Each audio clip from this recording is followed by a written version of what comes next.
নমস্কার, আজকে 4 অক্টোবর 2024। আমরা মিটিংয়ের কার্ড দিতে এসেছিলাম ডিভাইরা। এখানে আমাদের কাকাবু আছেন, প্রায় 5 বছর ধরে আমাদের জ্যাকপট দিয়ে চাষ করছেন। উনি আলু খাচ্ছি, ওনার জমিতে যে চন্দ্রমুখী আলু চাষ হয়েছে, সে আলু আমরা নিয়মিত খাচ্ছি সকলে।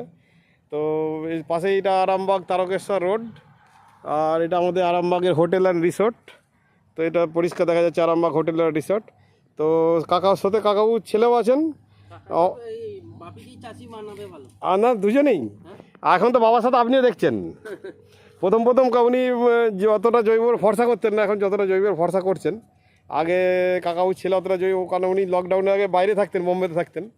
তো এখন এসে বাবার পাশে দাঁড়িয়ে বাবার হাল ধরছে, মানে চাষে হাত লাগাচ্ছেন, যেহেতু কাকাবুর বয়স হচ্ছে। তো সাথে আমরা সরাসরি কাকাবুকে জানাই আমরা যে আজকে কত বছর আপনি চাষ করছেন জ্যাকপট দিয়ে? কত বছর চাষ করছেন জ্যাকপট দিয়ে? জ্যাকপট দিয়ে কত বছর চাষ করছেন? 4 বছর চাষ করছেন। তো 4 বছর জ্যাকপট দিয়ে চাষ করে কি উপকার বুঝতে পারছেন? ধান কেমন হয়েছে? ধান কেমন? ধান তো আপনি দেখবেন, আমি তো দেখছি। আপনি কেমন? আচ্ছা, বলতে পারছে না, কানে কম ছিল একটু। ধান কেমন দেখছেন আপনি? ধান ঠিক আছে।